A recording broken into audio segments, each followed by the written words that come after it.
আজকে আমরা রান্না করব পাতলা ডিমের ঝোল। আমার ভিডিওটি যদি আপনাদের ভালো লেগে থাকে তাহলে ভিডিওটিকে অবশ্যই লাইক করবেন, শেয়ার করবেন এবং সাবস্ক্রাইব করবেন।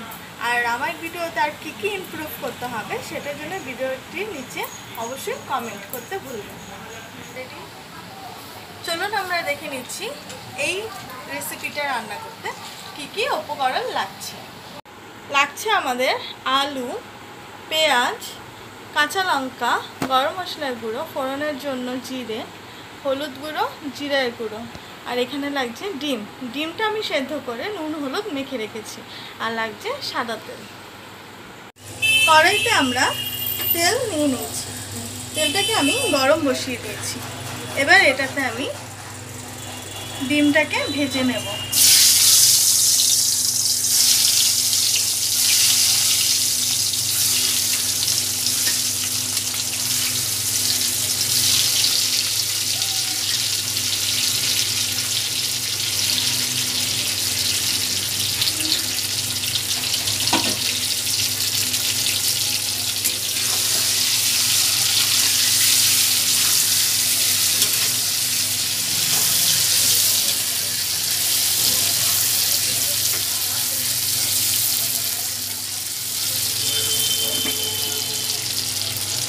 গ্যাসটাকে আমি হাই ফ্লেমে রেখেছি।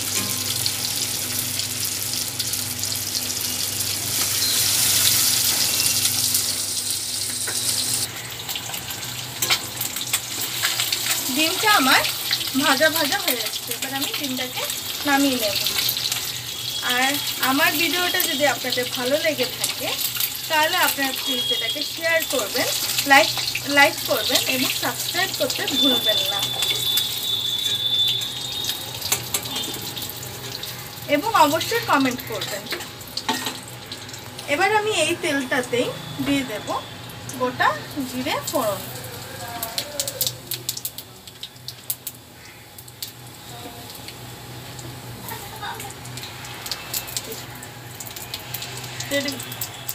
জিরেটা আমার কালো কালো বা লাল লাল হয়ে আসলে এটা আমি দিয়ে দেবো পেঁয়াজ ঝিরি ঝিরি করে কাটা, আর সাথে দিয়ে দেবো লঙ্কাটা।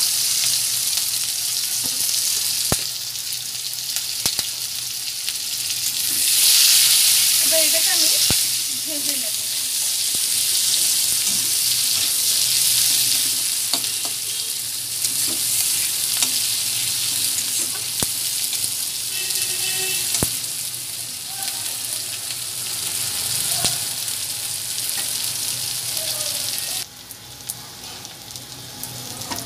পেঁয়াজটা আমার ভাজা ভাজা হয়ে গেছে।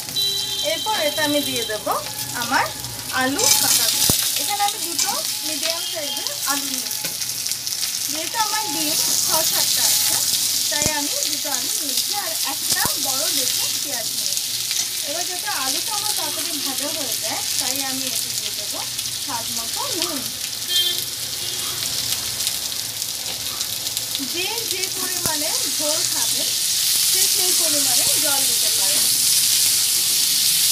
আলুটা আমি একটু ভেজে রেখে নেব।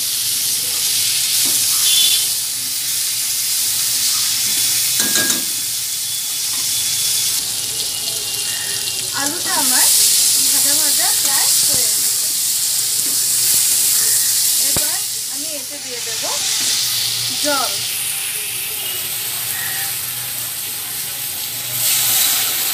এটা আমি কফি মগে 1.5 মগ জল দেব। আপনারা যেমন ঝোল খাবেন সেই আন্দাজে আপনারা জল দেবেন।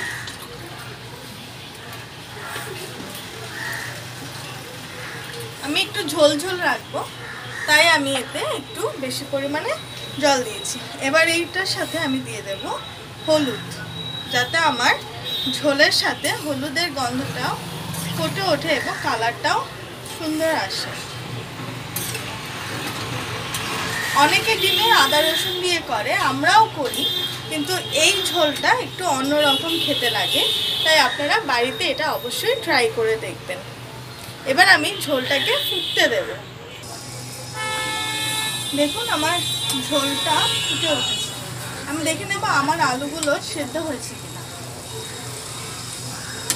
আলুগুলো আরেকটু সেদ্ধ হওয়া বাকি, প্রায় সেদ্ধ হয়ে এসছে কিন্তু আরেকটু সেদ্ধ হওয়া বাকি আছে। এই স্টেজে আমি দিয়ে দেব আমার তরকারি ভেজে রাখা ডিমগুলো।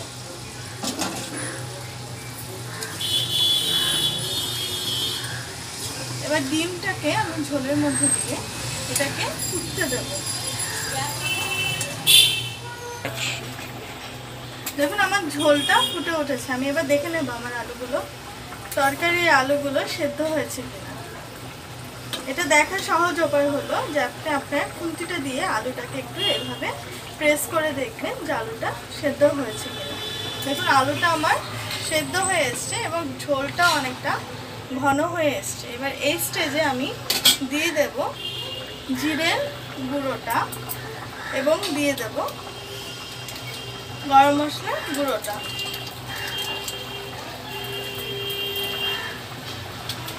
আপনারা যে কোনো গরম মশলা ইউজ করতে পারেন। আর সবথেকে ভালো ফ্লেভার উঠবে যদি আপনারা গোটা গরম মশলাটা একটু শিলের মধ্যে বেটে নিতে পারলে খুব বেশি ভালো ফ্লেভার হয়। এটাতেও খুব ভালো ফ্লেভার আসবে। এবার এটাকে আমি 2-3 সেকেন্ডের জন্য ফুটতে দেব।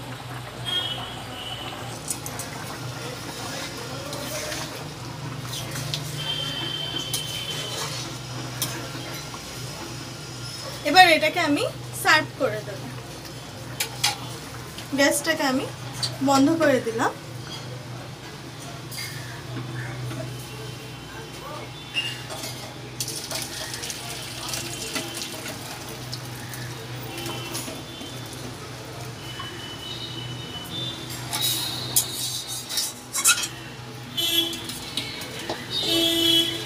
হয়ে গেছে আমার ডিমের ঝোল।